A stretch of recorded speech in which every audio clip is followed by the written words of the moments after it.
আজকে আমরা এক্সপ্লেন করব কোত্রাম পরিণীতাভান সিরিজটির দ্বিতীয় এবং শেষ পর্বটি।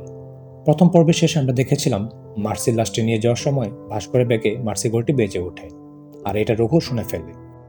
এরপর ভাস্কর রঘুকে বাইকে উঠে বসতে বলে, নাহলে সে তাকে রেখে চলে যাবে, কারণ তার দেরি হচ্ছে। কিছুক্ষণ পর ভাস্কর বুঝতে পারে সে যদি এখনই কিছু না করে তাহলে সে ধরা পড়ে যাবে। তখন ভাস্কর রঘুকে ব্যাগের কাছে আসতে বলে আর জিজ্ঞাসা করে সে কি এই শব্দটাই শুনেছে। রঘু হ্যাঁ বললে ভাস্কর বলে আসলে এটা তার নাতির রাহুলের ঘড়ি, সেই হসপিটালে বায়না করছে তার ঘড়ি লাগবে, তাই সে নিয়ে যাচ্ছে। কিছুক্ষণ পর ভাস্কর রঘুকে নামিয়ে দেয় আর তার কাছে চলে যায়। ভাস্কর ট্রলি ব্যাগটা একটা গাড়িতে রাখে আর ওই ব্যক্তির কথা মতো যাওয়া শুরু করে। আর অন্যদিকে গৌতম সুযোগ বুঝে ভাস্করের বাসায় যায় আর রক্তের স্যাম্পল কালেক্ট করে নেয়।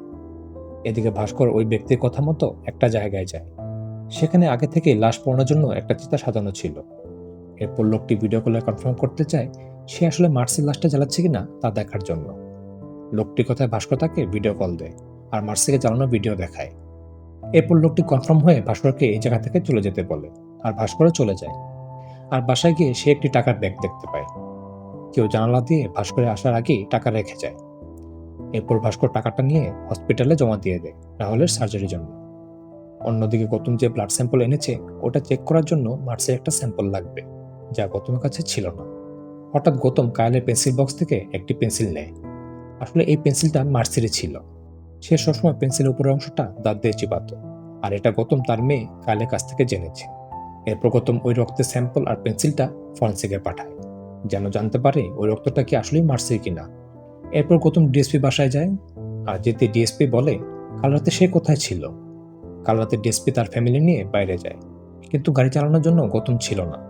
গৌতম যখন বলে সে কাল রাতে মার্সি কেসটা নিয়ে কাজ করছিল, তখন ডিএসপি রেগে যায় আর বলে সে কোন সাহসে এই কেস নিয়ে কাজ করছে। তার কাজ গাড়ি চালানো, কোনো কেস ইনভেস্টিগেট করা না। ডিএসপি আরও বলে সে যদি ওই দিন না থাকতো তাহলে গৌতম এতদিনে তার চাকরি হারিয়ে ফেলতো আর তার উপর কেস চলতো। কারণ কিছুদিন আগে ডিএসপি গৌতমকে একজন মেয়েকে আদালতে নিয়ে যেতে বলেছিল। মেয়েটি একটি কেসের সাক্ষী ছিল, কিন্তু রাস্তায় একটি ট্রাক চাপা দিয়ে ওই মেয়েটিকে মেরে ফেলে। আসলে মেয়েটি একজন এমএলএর বিরুদ্ধে সাক্ষী দিতে যাচ্ছিল। ডিএসপি আগে থেকে জানতো যে ওই মেয়েটি কোনোভাবেই আদালতে পৌঁছাতে পারবে না, মানে তাকে রাস্তায় মেরে ফেলবে। ডিএসপি সবকিছু জেনেও গৌতমের কাছে এটা লুকায় আর গৌতমকে বলে সে যেন এই মেয়েকে নিয়ে আদালতে যায়, কারণ কোর্টের অর্ডার ছিল সাক্ষীকে অবশ্যই পুলিশ প্রোটেকশনে আদালতে নিয়ে যেতে হবে। ওই দিন গৌতমও মারা যেতে পারত, কিন্তু ভাগ্যক্রমে সে গাড়ি থেকে ছিটকে পড়ে গেলে শুধু ওই মেয়েটিই মারা যায়, আর এই দোষ আসে গৌতমের কাঁধে। ডিএসপি তখন কথা বলে গৌতমকে বাঁচায় আর তার গাড়ি ড্রাইভার হিসেবে তাকে রেখে দেয়, যেন সবসময় সে তার কথা মতো কাজ করে, কারণ ডিএসপি তার চাকরি বাঁচিয়েছে। এরপর থেকে গৌতম আর কোনো কেস ইনভেস্টিগেট করতে পারে না। আর এইসব নিয়ে ডিএসপি গৌতমকে অনেক বকাবকি করে। এদিকে রাহুলের অপারেশন শেষ হওয়ার পর ডক্টর ভাস্কর আর আনন্দকে জানায় রাহুলের অপারেশন ভালো মতোই হয়েছে, কিন্তু তার জ্ঞান ফিরছে না, মানে রাহুল কোমায় চলে গিয়েছে। এই নিয়ে ভাস্কর ডক্টরদের সাথে রাগারাগি করে আর কাঁদতে কাঁদতে বলে তার নাতির যদি জ্ঞান না ফিরে বা কিছু হয় তাহলে তাদের সবাইকে জেলে পাঠাবে। পরদিন সকালে একজন লোক গাছ কাটার জন্য জঙ্গলের রাস্তা দিয়ে যাচ্ছিল। সে মার্সিকে জ্বালানোর পর যে হাড়গোড় ছিল ওটা দেখতে পায় আর পুলিশকে জানায়। ওদিকে আনন্দিরা ভাস্কর হসপিটালেই ছিল। তখন তারা এই নিউজটি শুনতে পায়, আর যখন নিউজে জানায় যে কঙ্কলটা একটা 12 বছরের বাচ্চা, তখন আনন্দী ভয় পেয়ে যায় আর ভাস্করের দিকে তাকায়, কারণ আনন্দী বুঝতে পেরেছে নিউজে মার্সির কথাই বলছে। এদিকে ডক্টর ভাস্করকে বলে রাহুলকে হসপিটালে না রেখে বাসায় নিয়ে যেতে, কারণ রাহুল কোমায়। রাহুলকে বাসায় নিয়ে আসার পর এস্তার সেখানে আসে আর ভাস্করকে মার্সির জন্য জমানোর টাকা দিয়ে বলে সেই জন্য এই টাকা দিয়ে রাহুলের চিকিৎসা করায়। এরপর ভাস্কর নিজে নিজেকে কষ্ট দেয়, কারণ রাহুলকে বাঁচানোর জন্য সে একটা জঘন্য কাজ করেছে। এমনকি তার জন্য এস্তা মার্সিকে শেষবারের মতো দেখতেও পারেনি। আর অন্যদিকে যে রাহুলের সার্জারির জন্য এত কিছু করলো, সেই রাহুল সার্জারি পরও ঠিক না হয়ে কোমায় চলে গিয়েছে, আর এই সব কিছুর জন্য ভাস্কর নিজেকে দায়ী ভাবছিল। এরপর আনন্দে এসে ভাস্করকে থামায়। ভাস্কর বলে সে আর এস্তারের সামনে যেতে পারবে না, এমনকি এস্তারের চোখের দিকে তাকিয়ে কথাও বলতে পারবে না, আর জানায় তারা এ বাসা থেকে চলে যাবে আর অন্য বাসায় গিয়ে থাকবে, যেন এস্তারের মুখোমুখি হতে না হয়। ওইদিকে ডিএসপি রমেশকে বকাবকি করে, কারণ সে মার্সি কেসে একটা প্রমাণও জোগাড় করতে পারেনি। অন্যদিকে ফরেন্সিক থেকে গৌতমকে ফোন করে জানায় যে পেন্সিলের ডিএনএ আর রক্তের ডিএনএ একজনেরই, মানে ভাস্করের বাসায় যে রক্ত ছিল ওটা মার্সিরই ছিল। তখন হঠাৎ গৌতম খেয়াল করে ভাস্কর পুলিশ স্টেশনের দিকে যাচ্ছে। গৌতম জিজ্ঞাসা করে সে কোথায় যাচ্ছে। ভাস্কর বলে সে পুলিশ স্টেশনে মার্সির বিষয়ে স্টেটমেন্ট দিতে যাচ্ছে। তখন গৌতম বলে সে এখন কোন নতুন মিথ্যা কথা বলবে। তখন ভাস্কর গৌতমকে সব জানায় আর বলে এটাই সে পুলিশ স্টেশনে বলতে যাচ্ছে।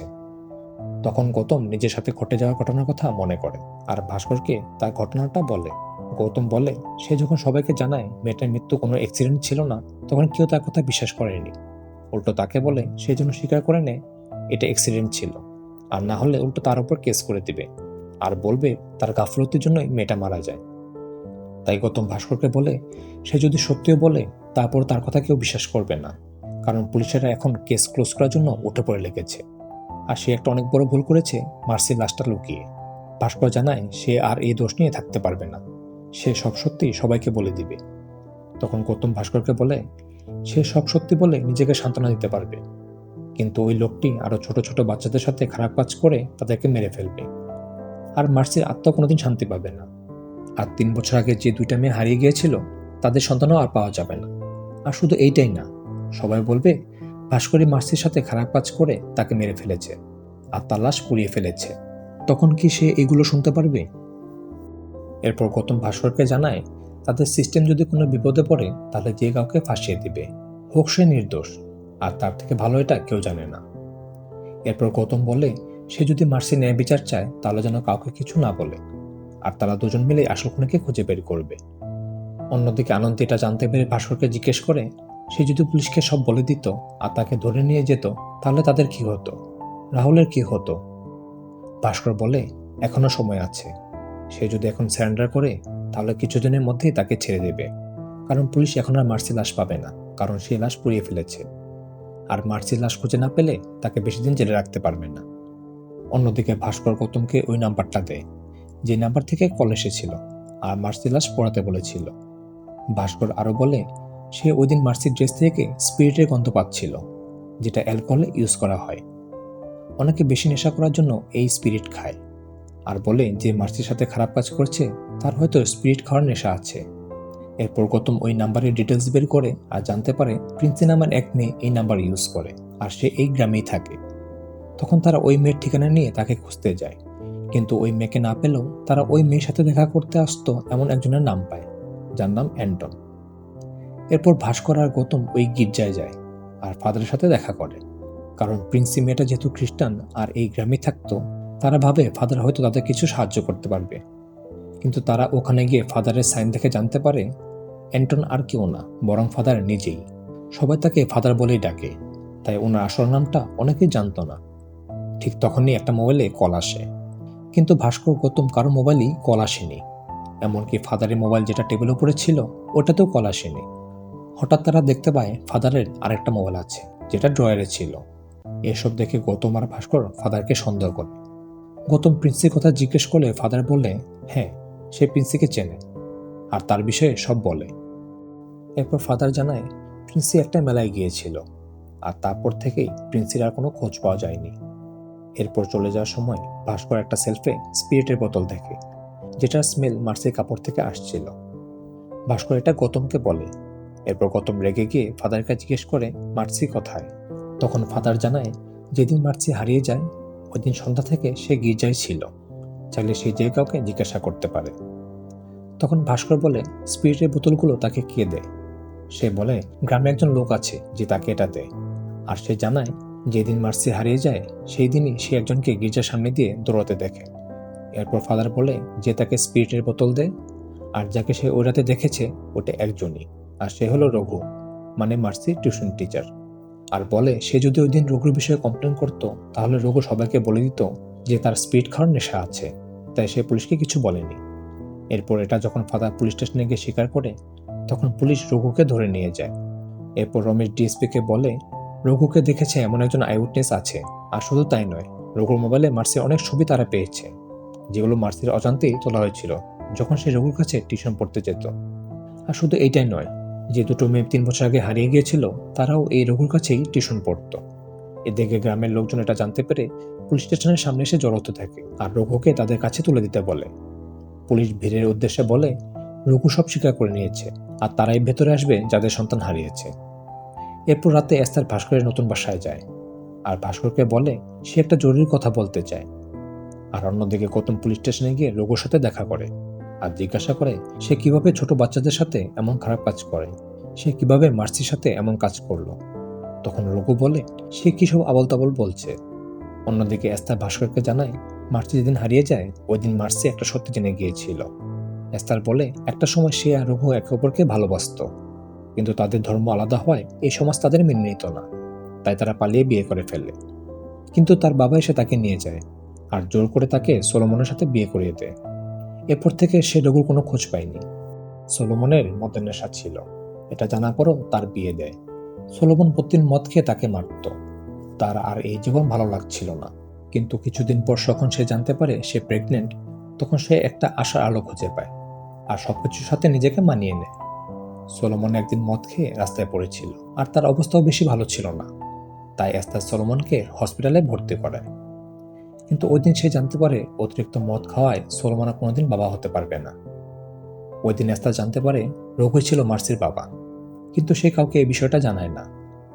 মার্সিকে পেয়ে সে সব ভুলে যায় আর সলোমন আর মার্সিকে নিয়ে সামনের দিকে এগিয়ে যায়। কিন্তু হঠাৎ একদিন রঘুর সাথে তার দেখা হয় আর রঘু মার্সিকেও দেখে। তখন সে রঘুকে কিছু বলে না, কিন্তু কিছুদিন পর রঘু এস্তারের সাথে দেখা করে আর বলে মার্সি তার মেয়ে সেটা জানতে পেরেছে। কিন্তু কিভাবে জানলো এটা সে নিজেও জানে না। এস্তার ভাস্করকে বলে সে রঘুকে অনেক বলেছে, সেই জন্য এই গ্রাম থেকে চলে যায়। কিন্তু যখন থেকে সে জানতে পেরেছে মার্সি তার মেয়ে, তখন সে এই গ্রামেই থেকে যায় আর সবার সাথে সাথে মার্সিকেও পড়ানো শুরু করে। সে মার্সিকে অনেক ভালোবাসে, তাই সে এই গ্রাম থেকে যেতে চায়নি। কিন্তু সে জানে যে মার্সির হারিয়ে যাওয়া ঘটনার সাথে রঘুর কোনো হাত নেই। অন্যদিকে রঘু গৌতমকে সব সত্য জানিয়ে দেয়। তখন গৌতম বলে সে যদি কোনো দোষী না করে তাহলে সব দোষ স্বীকার করে নিল কেন। তখন রঘু আরো কিছু কথা বলে। রঘু বলে একদিন এস্তা তার কাছে আসে মার্সিকে পড়ানোর টিউশন ফি দিতে, কিন্তু সে বলে তার নিজের মেয়েকে পড়ানোর জন্য সে টাকা নিবে না। আর এটা মার্সি শুনে ফেলে আর এস্তারের উপর অনেক রাগ করে, এমনকি এস্তার সাথে অনেকদিন কথাও বলে না।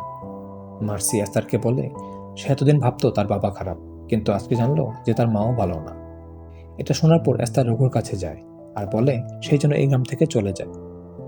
রঘু গৌতমকে আরো বলে যে এস্তারের সাথে কথা বলার পর সে ঠিক করে এবার সে মার্সির সাথে কথা বলবে। তাই সে ওই দিন রাতে মার্সির বাসায় যায়, কিন্তু যাওয়ার পর দেখে সলোমন ভাস্করের দরজার সামনে দাঁড়িয়ে কাঁদছে। সলোমন তাকে দেখার পর বলে তার জন্য এসব হয়েছে। আর হঠাৎ সলোমন উপর থেকে নিচে পড়ে যায় আর এটা অ্যাক্সিডেন্ট ছিল। রঘু গৌতমকে জানায় ইন্সপেক্টর রমেশ বলেছে সে যদি সব স্বীকার না করে তাহলে তার, এস্তার আর মার্সির সম্পর্কটা মিডিয়াকে বলে দিবে।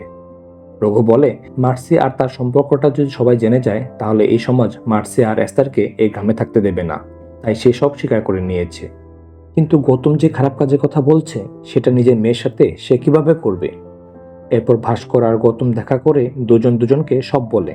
ভাস্কর গৌতমকে জিজ্ঞাসা করে এখন তারা কি করবে।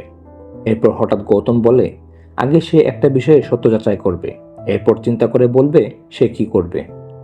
গৌতম আবার ফাদারের কাছে যায় আর জিজ্ঞাসা করে প্রিন্সির সার্টিফিকেটে যে বাবার নাম আর তার জন্মদাতা বাবা কি একজনই। তখন ফাদার বলে না, প্রিন্সির মায়ের আগের একটা সম্পর্ক ছিল আর প্রিন্সি তারই মেয়ে, আর এই সত্যটা শুধু সে আর প্রিন্সির মাই জানে। এরপর গৌতম আরেক দম্পতির বাসায় যায়, যে দম্পতি ভাস্করের বাসায় এসেছিল। গৌতম জিজ্ঞাসা করে তার মেয়ের বাবাকে, তার হাজব্যান্ড নাকি অন্য কেউ। এই কথা বলতে ওই মহিলা রেগে যায় আর গৌতমকে চলে যেতে বলে। গৌতম বলে যদি সে নিজের মেয়েকে খুঁজে পেতে চায় তাহলে এখনো সময় আছে, সে যেন সত্যিটা তাকে বলে। এরপর ওই মহিলাটি বলে তার হাজব্যান্ড তার মেয়ের বাবা নয়, আর গৌতমকে রিকোয়েস্ট করে সে যেন কাউকে এই বিষয়টা না জানায়। এরপর গৌতম ভাস্করকে বলে যে বাচ্চাগুলো নিখোঁজ হয়েছে তাদের বাবা অন্য কেউ ছিল, আর বলে যে তাদের মা এই সত্যটা নিজের ভিতর লুকিয়ে রেখেছিল, তাহলে খুনি এগুলো জানলো কিভাবে।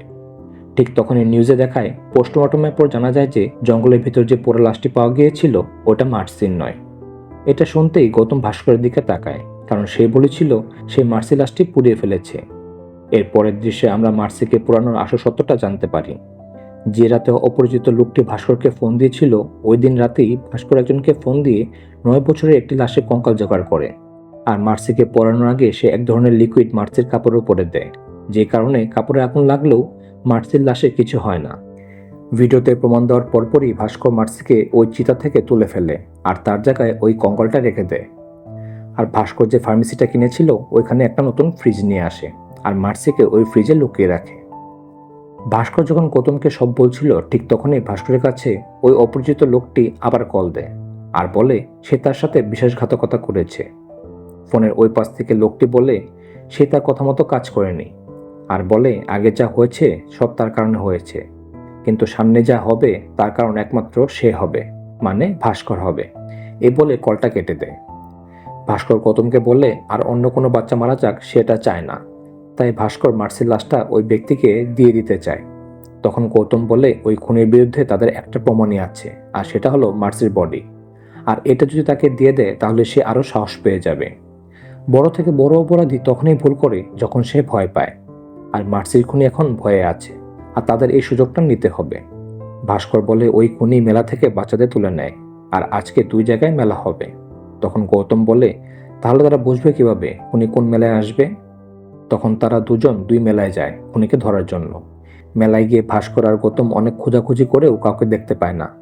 মেলা শেষে ভাস্কর আর গৌতম দেখা করে। তখন এই ভাস্করের মোবাইলে ওই নাম্বার থেকে কল আসে আর জিজ্ঞাসা করে তার নাতি কেমন আছে আর তার নাতি বাড়িতে আছে কিনা তা খোঁজ নিতে বলে। কিন্তু ভাস্কর এবার ভয় পায় না আর বলে তার নাতি এমনিতেই মৃত্যুর সাথে লড়াই করছে, সে ঠিক হবে কিনা তাও সে জানে না। আর বলে তার যা ইচ্ছা করতে পারে, কিন্তু মার্সির লাশ সে দেবে না।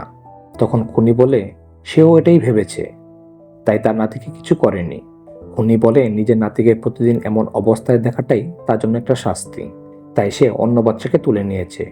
ঠিক তখনই গৌতমের ওয়াইফ ফোন করে আর বলে সে কায়েলকে কোথাও পাচ্ছে না। আসলে খুনি অন্য কেউ নয়, গৌতমের মেয়ে কায়েলকে কিডন্যাপ করেছে। খুনি বলে সে যদি মার্সির লাশ না দেয় তাহলে কায়েলকে মেরে ফেলবে। এরপর ভাস্কর বলে সে মার্সির লাশ তাকে দিয়ে দিবে। খুনি ভাস্করকে বলে সেই জন্য একা মার্সির লাশটি নিয়ে আসে। এরপর ভাস্কর তার দোকানে যায় আর গিয়ে দেখে তার দোকানের তালা ভাঙা আর দোকানের ফ্রিজে মার্সির লাশ নেই।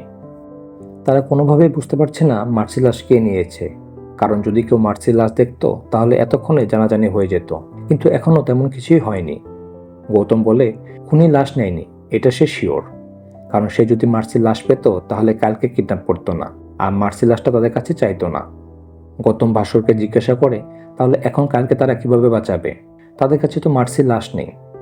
তখন ভাস্কর একটা প্ল্যান করে আর কলা গাছ কেটে একটি সাদা কাপড়ে মুড়িয়ে দেয়, যেন খুনি বুঝতে না পারে এটা মার্সির লাশ নাকি অন্য কিছু। এরপর ভাস্কর খুনির বলা ঠিকানায় জ্যাকিকে নিয়ে একটি গাড়ি করে রওনা দেয়, কারণ খুনি যদি বুঝতে পারে তার সাথে অন্য কেউ আছে তাহলে কালকে মেরে ফেলবে। তাই ভাস্কর গৌতমকেও তার সাথে আনেনি, কিন্তু গৌতম ভাস্করের লাইভ লোকেশন অন করে দেয়, যেন সে বুঝতে পারে ভাস্কর কোথায় গিয়েছে আর কোথায় আছে। আর এদিকে গৌতম রমেশকে বলে তার কথাই ঠিক, যেটা শুরুতে সে ডিএসপিকে বলেছিল, মানে 3 বছর আগের ঘটনা আর মার্সের ঘটনায় একজনই জড়িত, আর সে এখন তার মেয়েকেও কিডন্যাপ করেছে। গৌতম জানায় রঘু কিছু করেনি, সে নির্দোষ, আর এর প্রমাণ হলো তার মেয়ের কিডন্যাপ। এই সব কিছু অন্য কেউ করেছে। গৌতম বলে রমের জন্য পুলিশ ফোর্স নিয়ে ওই লাভ লোকেশনে যায় আর খুনিকে ধরে, আর তার মেয়েকেও যেন বাঁচায়। ওইদিকে খুনির কথা মতো ভাস্কর সেই জায়গায় পৌঁছায় আর একজন ব্যক্তিকে দেখতে পায়, সে কাপড় দিয়ে তার মুখ ঢেকে রেখেছিল। এরপর ভাস্কর গাড়ি থেকে কাপড় দিয়ে মোড়ানো কলা গাছটি নিয়ে ওই ব্যক্তির সামনে যায় আর খুনিকে চাকু দিয়ে মারতে যায়, কিন্তু খুনিও কম চালাক না, সেও বুঝে ফেলে আর ভাস্করের হাত ধরে ফেলে। এরপর খুনি ভাস্করকে অনেক মারতে থাকে। একটা সময় ভাস্কর সুযোগ বুঝে খুনির মুখ থেকে কাপড়টা সরিয়ে দেয় আর আমরা চন্দ্রনকে দেখতে পাই, মানে খুনি আর কেউ নয়, সুবার বাবা, যে বলেছিল তার মেয়েও 3 বছর আগে হারিয়ে গিয়েছিল। আর এটা দেখে ভাস্কর অবাক হয়ে যায়। আর ওইদিকে গৌতম পুলিশ ফোর্স নিয়ে জঙ্গলে আসে, কিন্তু ভাস্করকে কোথাও খুঁজে পায় না। তাই ভাস্কর একটি টর্চ চালায় আর ওই আলো দেখে গৌতম বুঝতে পারে ভাস্কর কোথায় আছে। ওইদিকে খুনি ভাস্করকে মার্সির লাশটা দিয়ে দিতে বলে, নাহলে সে কালকে মেরে ফেলবে। এরপর ভাস্কর আর খুনির মধ্যে অনেক মারামারি হয়, আর একটা সময় খুনি ভাস্কর মাথা পানিতে ডুবিয়ে তাকে মেরে ফেলতে চেষ্টা করে। তখনই জ্যাকি এসে খুনির উপর আক্রমণ করে। এতে ভাস্কর প্রাণে বেঁচে যায় ঠিকই, কিন্তু খুনি জ্যাকিকে মেরে ফেলে আর বলে এই কুকুরকে তো আগেই মেরে ফেলা দরকার ছিল, কারণ এর জন্য এত কিছু হয়েছে। এই সব কিছুর জন্য খুনি কেন এই কুকুরটিকে দায়ী করছে তা আমরা একটু পরে জানতে পারবো। এরপর ভাস্কর খুনিকে ধরে ফেলে আর গৌতমও সেখানে চলে আসে। এরপর পুলিশ স্টেশনে খুনি সব বলতে শুরু করে আর বলে সে ওই দিন মার্সির বাসায় যায় যখন সে একা ছিল এবং ওর সাথে খারাপ কাজ করে। এরপর মার্সিকে মেরে ফেলার জন্য সে মার্সিকে নিয়ে ঘর থেকে বের হয় ঠিকই, কিন্তু জ্যাকের জন্য সে মার্সিকে নিয়ে যেতে পারে না, তাই সে মার্সিকে ওই ঘরেই ফেলে রেখে যায়। এরপর সলোমন এসে মার্সিকে দেখতে পায়, আর বাকিটা তো আপনারা জানেনই। এদিকে রমেশ ডিএসপিকে চন্দনের বিষয়ে সব জানায়। রমেশ বলে চন্দন একজন ডাক্তার, আর তার সাথে তার ওয়াইফের সম্পর্ক বেশি ভালো না, তাই সে ক্লিনিকে আসা মহিলাদের সুযোগ নেওয়ার চেষ্টা করত। কিন্তু যখন সে বুঝতে পারে মহিলাদের সাথে এমন করলে সে ফেঁসে যেতে পারে, তখন সে ছোট বাচ্চা মেয়েদের টার্গেট করে। এই গ্রামের সব স্কুলের হেলথ চেক আপ প্রোগ্রামে সে থাকতো। সে মেয়েদের ডিএনএ নিত, আর টেস্ট করে যখন জানতে পারতো তাদের বাবা অন্য কেউ, তখন সে ওই মেয়েদের টার্গেট করত, আর ওদের সাথে খারাপ কাজ করে তাদের জঙ্গলে নিয়ে পুড়িয়ে মেরে ফেলতো।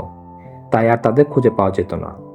একদিন চন্দন কৌতূহলবশত তার মেয়ের ডিএনএ টেস্ট করে, আর জানতে পারে তার বড় মেয়ে আসলে তার মেয়ে নয়, অন্য কারো মেয়ে। তাই সে তার বড় মেয়েকেও মেলা থেকে নিয়ে যায়, এরপর জঙ্গলে নিয়ে তাকেও পুড়িয়ে ফেলে। আর ডিএসপি চন্দনকে জিজ্ঞাসা করে মার্সি কোথায়। তখন সেখানে ভাস্কর উপস্থিত ছিল। হঠাৎ ভাস্কর বলে ওঠে সে জানে মার্সি কোথায়। এরপর ভাস্কর শুরু থেকে সব বলে, কিন্তু পুলিশ মার্সি লাশটা কোথাও খুঁজে পায় না, কারণ ভাস্কর নিজেই তো জানে না মার্সি লাশটা কোথায়। এরপর পুলিশ প্রমাণ হিসেবে ভাস্করের দুটো ফ্রিজ আর ট্রলি ব্যাগটা নিয়ে যায়। এরপর ভাস্কর সবার সামনে পুরো ঘটনাটা বলে, আর সেখানে এস্তারও ছিল। এস্তার ভাস্করকে বাবা বলে ডাকতো, তাই ভাস্করের মুখে সব শুনে এস্তার নিজেকে আর আটকে রাখতে পারে না।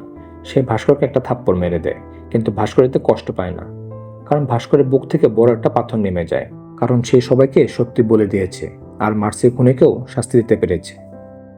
এত সবকিছুর মধ্যে একটা প্রশ্ন তো থেকেই যায়, মার্সির লাশটা কোথায়? আর এটা আমরা একটু পরেই জানতে পারবো।